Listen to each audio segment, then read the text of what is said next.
So as anyone following this channel must be well aware, I am very prolific. I've always been very prolific. On my old anime blog, there were times where I'd put out 60 posts in a month. I love getting out as many vlogs as possible, as fast as possible. I just love to move through ideas as fast as I can. I have lots of ideas. I want to get them out while I'm still excited about them.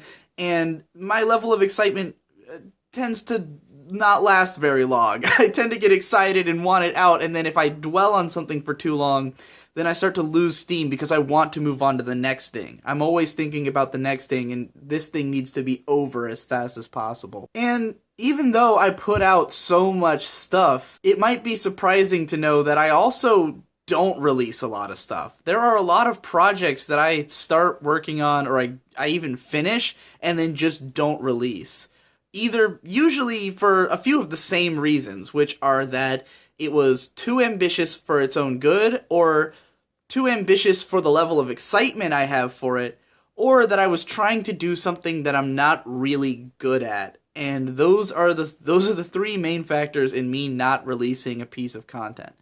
So I wanted to talk about some recent ones. Whenever I discover someone new, some artist that I didn't know about before, I really like their stuff, especially if they're doing something that I haven't seen before, then I tend to consume all of their stuff really fast. And then I tend to try and copy elements of their style so that I can learn how those mechanics work, and then I can incorporate elements of that into my own work going forward. So you'll definitely have seen some of the products that have come out of this, such as the Your Anime Sucks series on Sword Art Online, which is one of my most famous video series, came because I copied Your Movie Sucks, YMS. I was trying to, nail his style of doing, heavily researched projects and then presenting it in a funny and engaging way with music backing it all the time, And obviously I put my own twist on it. It doesn't quite feel like a YMS video, even though I used a lot of the same music and stuff. But that's what I was going for, is being able to use his techniques in the future. And then you can see little residue of that in later videos, like the Asterisk War Sucks, where there's just little hints or moments where I sort of lapse into something that he would do, And obviously I copied a lot of Mr. Plinkett when I did the original Sword Art Online video, etc., etc. So there's some recent cases, and this has happened a lot over all of time, where I've tried to copy someone and then just wasn't satisfied with the result. Usually I will then incorporate elements of what I tried to do into future work, but oftentimes when I try to go full on copying someone's style, then I get something that is just not satisfactory. And I'm going to tell you about two recent examples. One is from when I discovered Mumkey Jones, who is an anime / whatever YouTuber. He has 5 channels, they're all about different stuff, and he puts out videos constantly. He's almost as productive as I am. When it comes to generating just tons of content. And, what I really like about his style is that he's, very crass and in your face, but in a very genuine way, where he's extremely self-aware, very meta with his videos, but willing to fully embrace this, cringe and edgy type styles of humor, which I like those styles, and as someone who myself incorporates some of those elements and sometimes gets shit for that, I appreciate that someone's going all out with it and just totally embracing that as, their identity.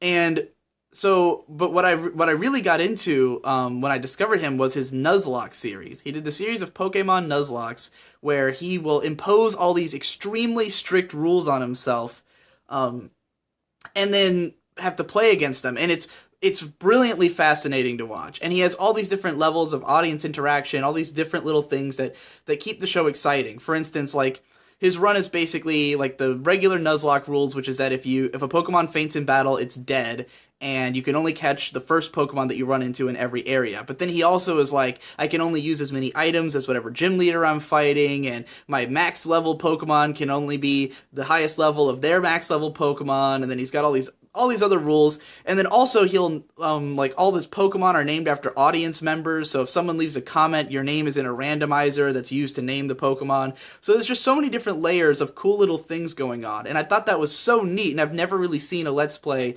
do all that before, and all that mashed with his personality, which is this, very loud, fun personality. And I know he takes a lot of that influence from the Biggest Problem in the Universe podcast, which had tons of audience interaction in that they would play voicemails on the show and answer comments and stuff. So, sort of a chain of influence thing going on here.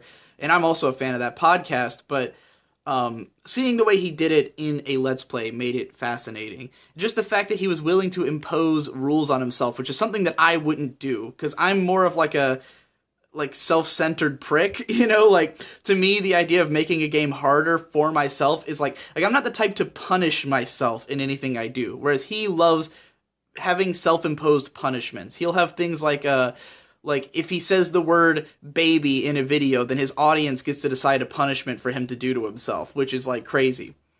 So I wanted to do something like that. And this was compounded with Matthew Matosis putting out his video on the Devil May Cry first game. Like, he did this commentary on it where he was playing a all S rank on the highest difficulty run of the game, where you can't get hit at all. And he, at the end, encouraged the audience, a great way to learn a game more and to really form a bond with that game is to play it on some kind of challenge mode, to really challenge yourself and do something special. So, having seen all of that, I at first considered doing a Nuzlocke, because one of the coolest things about Mumkey's Nuzlocke is that he has this graphical overlay on the screen that tracks his badges and what Pokemon are in his party, and it really adds a lot to it.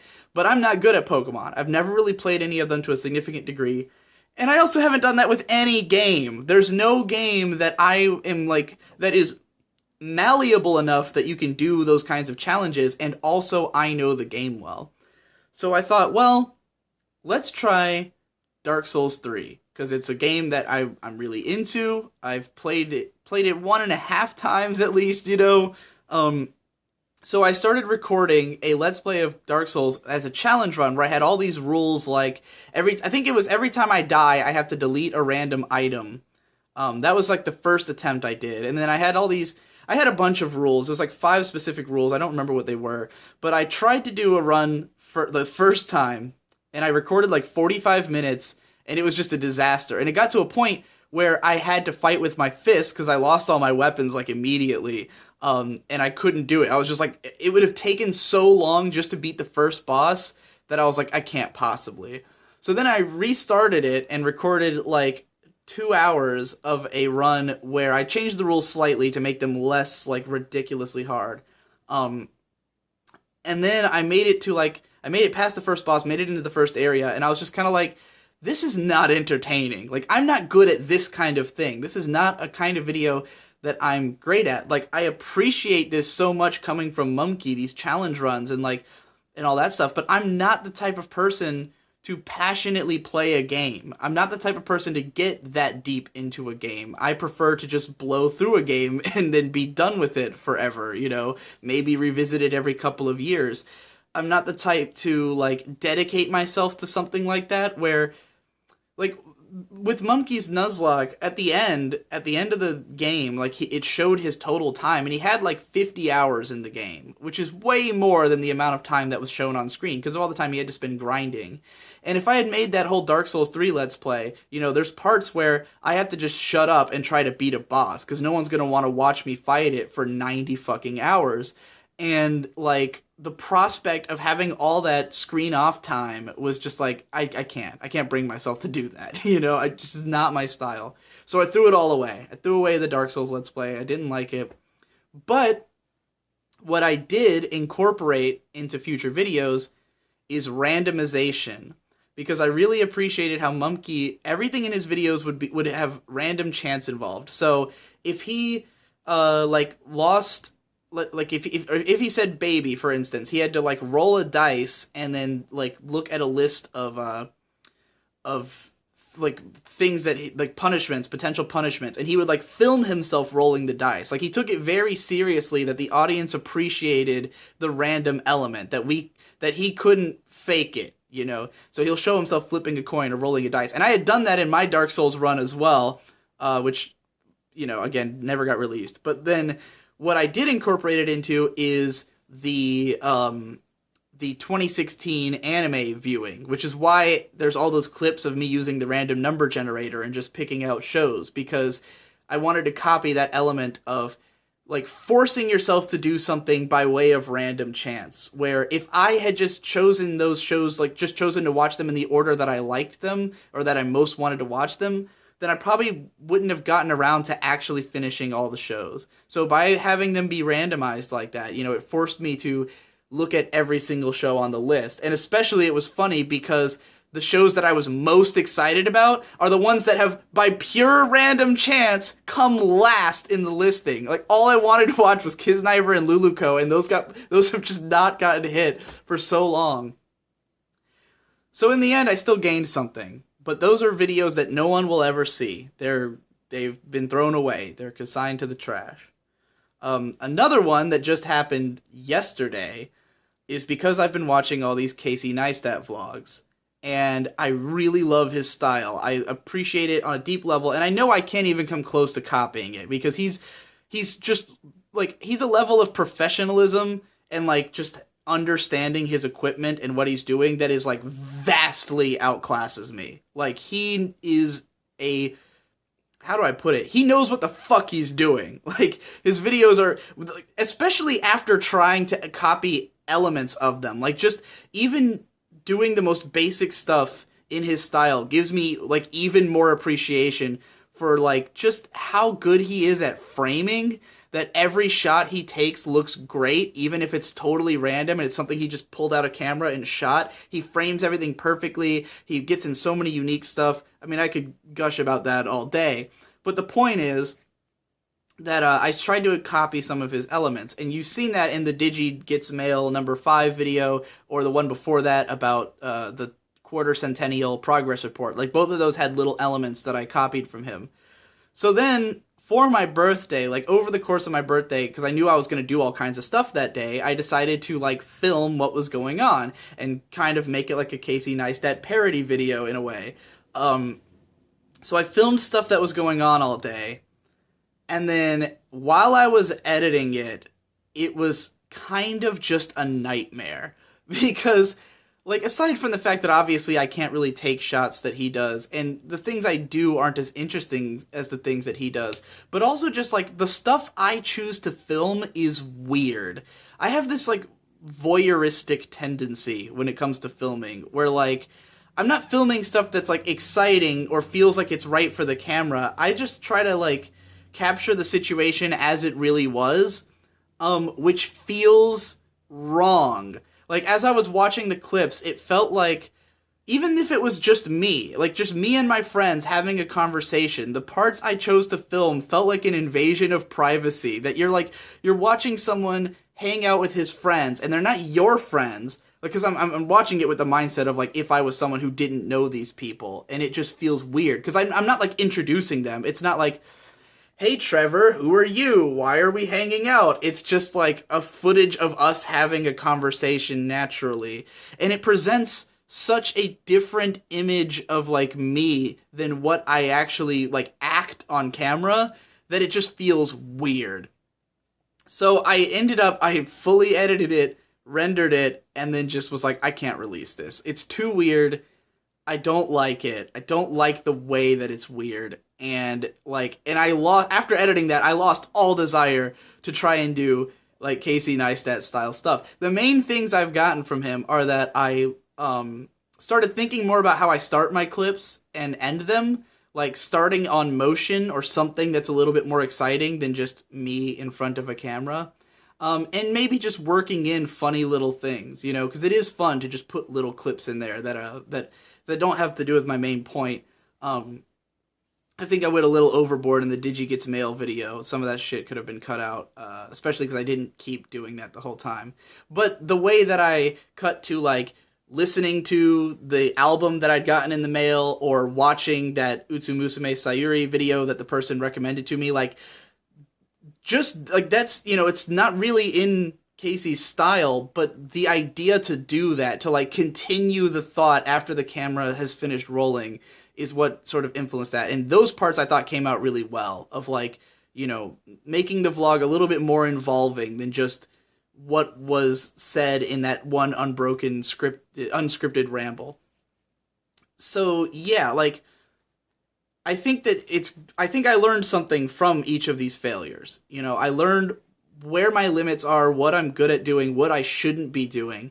And then I was able, because I actually did those things, though, I was able to figure out what elements of them were worth keeping. So even though the videos I tried to make were terrible, there was at least something in there that I learned and I could use in the future. And I think that now those things have been put to great use. Like, I love the randomization element of the 2016 shows vlogs. Like, I think it's really cool that I put them through a randomizer and it made them better because of it. So yeah, I'm glad I did those things. I think those are all the recent failures that are worth really dissecting. There was one I did that was supposed to be an Insomnia Analysis 3.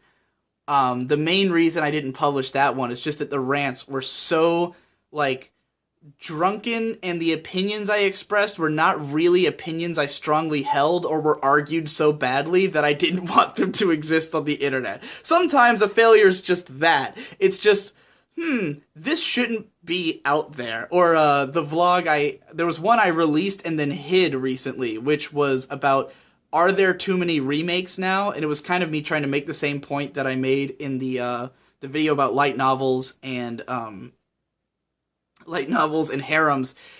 And the data I used was so bad, and I knew it was bad. Like, I was presenting it like, this data is like probably horribly inaccurate, but here's what the trend is anyways. And then, like, I also didn't really make a point, because in the end it did kind of seem like there's too many remakes now. At least in the 2000s, like, 2010s weren't as bad, but 2000s were terrible. And then, like, also, the camera had only had 4 minutes left of recording time, so I just tried to cram all my points into 4 minutes. It was a fucking mess, and I only published it because I was drunk, and then, like, an hour later, I read, like, one comment that was like, this video sucks, it is stupid, and I was like, you're right, and I immediately unlisted it. So sometimes a failure is just an outright failure. But I just wanted to make this point because of the fact that, like, I think if you're trying to, like, you know, improve your creative output, it's okay to make projects that don't actually come to fruition, because you can still get good things out of them. Like, I'm glad that none of those were projects that I just didn't do, that all of them were stuff I actually went all the way through with to completion and then decided this can't be released, you know? It's rare that I have a project that I just don't even start. Because I want, like, even if I don't think it'll be successful, I want to know. I want to know, you know, like with the birthday vlog, like, I had an inkling, like, this is going to be stupid, but I got to at least try. And then it was only once it was all in the editing bay and I looked at it that I went, yeah, that was stupid, so I should, like, but not, I'm glad I did it, you know, because I gained experiences from it, but I definitely shouldn't release it. Anyway, I hope that was a thoughtful message or something.